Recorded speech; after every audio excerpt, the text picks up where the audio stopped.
Then some of the scribes and Pharisees answered, and saying, Teacher, who ye want to see a sign from you? But he answered and said to them, An evil and adulterous generation seeks after a sign, and no sign will be given to it except the sign of the prophet Jonah. For as Jonah was 3 days and 3 nights in the belly of a great fish, so will the Son of Man be 3 days and 3 nights in the heart of the earth. And the men of Nineveh will rise up in the judgment with this generation and condemn it, because they repented at the preaching of Jonah. And indeed, greater than Jonah is here. The queen of the south will rise up in the judgment with this generation and condemn it. For she came from the ends of the earth to hear the wisdom of Solomon, and indeed a greater than Solomon is here.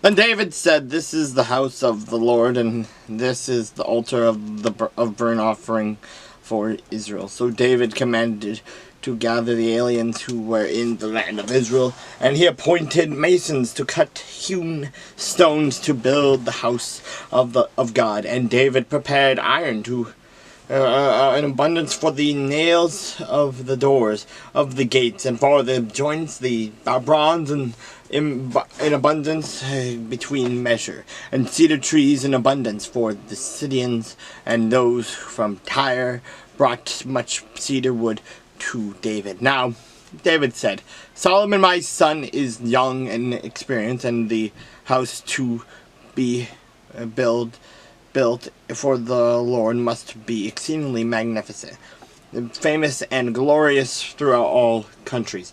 I will now have preparation for it. So David made abundant preparations before his death. Then he called his son Solomon and charged him to build a house for the Lord God of Israel.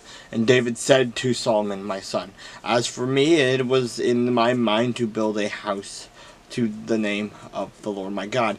But the word of the Lord came to me, saying, You have shed much blood, and have made great wars. You shall not build a house for my name, because you have shed much blood on the earth in my sight.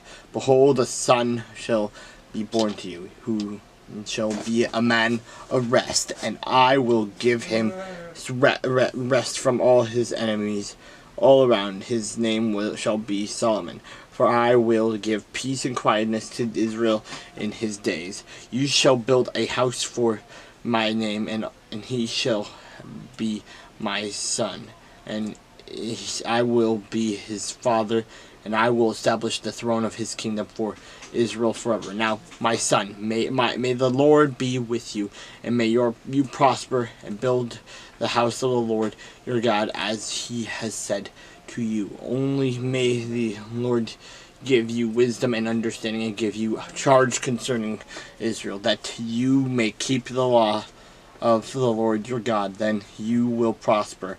If you take care to fulfill the statutes and judgments with which the Lord charged Moses concerning Israel, be strong and of good courage. Do not fear, nor be dismayed. Indeed, I have taken much trouble to prepare for the house of the Lord 100,000 talents of gold, and 1,000,000 talents of silver, and bronze and iron beyond measure, for it is so abundant. I have prepared timber and stone also, and you may add to them.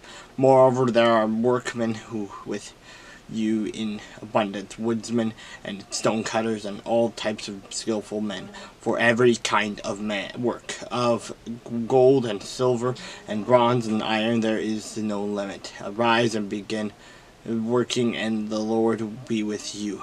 David also commanded all the leaders of Israel to help Solomon his son, saying, Is not the Lord your God with you, and has he not given you rest on every side? For he has given the inhabitants of the land into my hand, and and the land is subdued before the Lord and before his people. Now set your heart and your soul to seek the Lord your God. Therefore rise and build the sanctuary of the Lord, and bring the ark of the covenant of the Lord and the holy articles of God into the house that is to be built for the name of the Lord.